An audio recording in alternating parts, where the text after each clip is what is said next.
ಮತ್ತೆ 3 ತಿಂಗಳದ್ದು ದುಡ್ಡನ್ನು ಗೃಹಲಕ್ಷ್ಮಿ ದುಡ್ಡನ್ನು ನಾಳೆ ಚಾಲನೆ ಮಾಡ್ತಾರಂತೆ, ಹಾಕ್ತಾರಂತೆ. ಯಾವುದು? ನವೆಂಬರ್ದು ಫಸ್ಟ್. ನವೆಂಬರ್ದು. ಏಕೆ ಡಿಸೆಂಬರ್ ಜನವರಿ ಇದೇನು ಸರ್ಕಾರದಿಂದ ದುಡ್ಡಿದೆ, ಸಿಕ್ಕಾಪಟ್ಟೆ ದುಡ್ಡಿದೆ. ಯಾಕ್ರಿ ಕಂತಲಾಗಿ ಸಾಯಿಸ್ತೀರಿ ಅವ್ರನ್ನ ಪ್ರಾಣ ತಿನ್ನಕ್ಕೆ? ಕೊಟ್ಬಿಡ್ರಪ್ಪ 3 ತಿಂಗಳದ್ದು. 3 ತಿಂಗಳದ್ದು ಒಟ್ಟಿಗೆ ಕೊಡೋದಕ್ಕೆ ಸರ್ 7,000 ಕೋಟಿ ಚಿಲ್ಲರೆ ಬೇಕು ಇವಾಗ.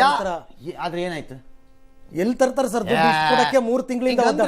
ಹಿಂಗಂದ್ರೆ ಡಿ.ಕೆ ದುಡ್ಡು ಬರುತ್ತೆ, ಹಿಂಗಂದ್ರೆ ಸಿದ್ದರಾಮಯ್ಯ ದುಡ್ಡು ಬರುತ್ತೆ. ಏನಕ್ಕೆ ಒದ್ದಾಡ್ತಿದ್ದೀರಿ? ಇದೇನಪ್ಪ ನಿಮ್ದು ಗ್ಯಾರಂಟಿ? ಕೊಟ್ಟ ಮಾತಿನಂತೆ ನಡೆದಿದ್ದೇವೆ. ಇದೇನಾ ಕೊಟ್ಟ ಮಾತಿನಂತೆ? ತುಂಬ ಮರ್ಯಾದೆ ಬೇಡವಾ ನಿಮ್ಗಳಿಗೆ? ಹಾಗಾದ್ರೆ ಮನ ಮರ್ಯಾದೆ ಬೇಡವಾ? ನಾಚಿಕೆ ಬೇಡವಾ? ಕಾಯಿಸಿದ್ಯಾಕೆ ಸರ್ ಜನರಿಗೆ? ಎಷ್ಟು ದಿವಸ ಕೊಡಿ, 3 ತಿಂಗಳದ್ದು ಕೊಟ್ಬಿಡಿ ಒಂದೇ ಸರಿಗೆ.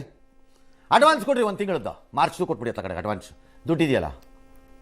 ಜಮೆ ಪ್ರಕ್ರಿಯೆಯಲ್ಲಿ ಒಂದು ಸ್ವಲ್ಪ ಚೇಂಜಸ್ ಆಗಿದೆ, ಅದಕ್ಕೆ. ಯಾವುದು ಚೇಂಜ್ ಆಗಿಲ್ಲ. ಈ ಬುಲೆಟಿನ್ ಬುರುಡ ಬಿಡೋದ್ ಮೇಲೆ ನಿಲ್ಲಿಸ್ಬಿಡಿ ನಮ್ಮ ಹತ್ರ. ಟೆಕ್ನಿಕಲ್ ನೀವು ಸುಳ್ಳುಗಾರರು, ನೀವು ಮೋಸಗಾರರು, ನೀವು ನಿಮ್ಮ ದುಡ್ಡನ್ನು ತಿನ್ನಲು ಇರುವ ಆತುರಗಾರರು ಅಷ್ಟೇ. ಸುಳ್ಳು ಕೊಡ್ರಿ 3 ತಿಂಗಳದ್ದು ನೋಡೋಣ. ಕಾಸಿದ್ರೆ ನಿಮ್ಮ ಹತ್ರ. ಈ MTV ಸಿಟಿ ಯುಗದಲ್ಲಿ ಖುಷಿಯಾಗಿರ್ಬೇಕು.